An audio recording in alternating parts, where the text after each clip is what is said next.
Hello everyone. तो अब हम डिस्कस करेंगे HTML कमेंट्स। HTML कमेंट का हम यूज करते हैं कोई भी डॉक्यूमेंट्स के अंदर, जो भी हमारा HTML फाइल है उसके अंदर हमें कुछ ये बताना है, ये हमें बताना है कि ये हम क्यों यूज कर रहे हैं, कोई पर्टिकुलर काम को हम क्यों कर रहे हैं। ठीक है, तो कोई नोटिफिकेशन देना है, रिमाइंडर देना है, या किसी भी हमारा जो HTML एलिमेंट है उसको हाइड करना है। ठीक है, इसलिए हम कमेंट्स को यूज करते हैं। तो कमेंट्स को यूज करने के लिए आप यहाँ पे देख रहे हैं इस लाइन को। तो अगर मैंने यहाँ पे लेस देन, और यहाँ से ये देखिए मेरा ओपनिंग सिंटैक्स है, कमेंट का मेरा ओपनिंग सिंटैक्स है और ये मेरा क्लोज सिंटैक्स है। ठीक है, इस तरह से इसके बीच में मैं जो भी कर दूंगा वो मेरे वेब ब्राउजर पे नहीं दिखेगा, लेकिन मेरे डॉक्यूमेंट के अंदर, HTML फाइल के अंदर वो होगा। ठीक है, तो ये हेल्प करता है मेरे जो सोर्स कोड होता है उसमें चीजों को डॉक्यूमेंट करने के लिए। तो चलिए देखते हैं।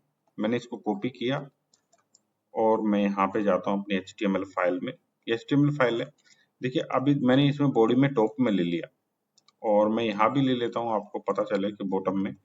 तो ये मैंने right your comments here, right your comments here, कि जितने भी मेरे H1 टैग्स हैं इसके ऊपर और नीचे ले लिए। तो ये मेरा ब्राउजर पे अब देखिए शो नहीं होगा, लेकिन हमने एक एरिया डिफाइन कर दिया कि हम यहाँ पे अपने कमेंट्स दे सकते हैं।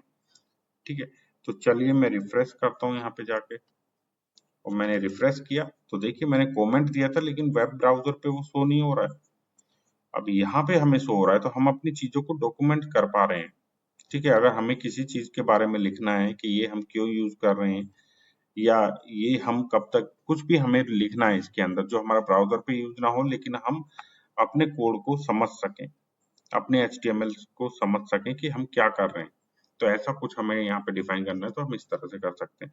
अब मान लीजिए ये जो H1 है, ठीक है, ये H1 है, ये मुझे यूज नहीं करना है, ये मुझे अभी के लिए मुझे हाइड करना है, लेकिन ये मुझे फ्यूचर में यूज हो सकता है, तो मैं इसे हाइड करके रखना चाहता हूँ। तो उसके लिए कैसे करेंगे हम?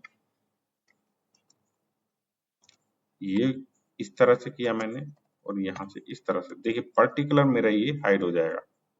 ठीक है, मैं चलता हूँ यहाँ पे 1 2 3, अभी मैं इनको डिलीट कर देता हूँ वरना समझ में नहीं आएगा। ठीक है, अब देखिए दो H1 थे मेरे, दो एलिमेंट H1 थे, एक मैंने हाइड कर दिया, तो अब सिर्फ एक दिखना चाहिए।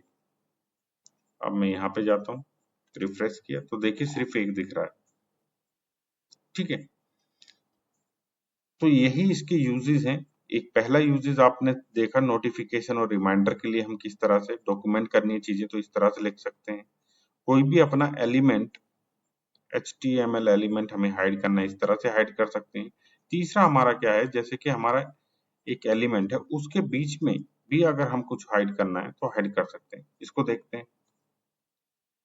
अब मैंने एक और एलिमेंट ले लिया पैराग्राफ, और इसके बीच में दिस इज ए पैराग्राफ के अंदर दिस ग्रेट टेक्स्ट, ये मैंने हाइड कर दिया इतना। तो ये भी वर्क करेगा, ये हाइड हो जाएगा। चलिए रिफ्रेश करता हूँ, तो देखिए पैराग्राफ में आ रहा है this is a paragraph, this is a paragraph, लेकिन ये नहीं आया ग्रेट टेक्स्ट, ग्रेट टेक्स्ट नहीं आया। अगर मैं इसको हटा देता हूँ, इसको मैंने हटा दिया, तो ग्रेट टेक्स्ट भी आ जाएगा। कमेंट को हटा दिया मैंने, ग्रेट टेक्स्ट। ठीक है, अब इसके अंदर अगर मैं चाहूं तो मल्टीपल लाइंस में भी मैं कमेंट कर सकता हूं। कैसे? अभी मेरी देखिए यहाँ पे दो तीन टैग हैं, दो H1, तो मैं सारों को हाइड करना चाहता हूं, तो इस तरह से मैंने किया और यहाँ पे इसको क्लोज दे दिया। ठीक है, तो देखिए मल्टीपल भी मेरे हाइड हो जाएंगे। रिफ्रेश किया, कुछ नहीं आ रहा है, सारे हाइड हो गए। तो ये होता है कमेंट का यूज। आई होप आपको कमेंट का कॉन्सेप्ट समझ में आ गया। अगर कमेंट का कॉन्सेप्ट समझ में आया तो वीडियो को लाइक करें, चैनल को सब्सक्राइब करें। Thank you.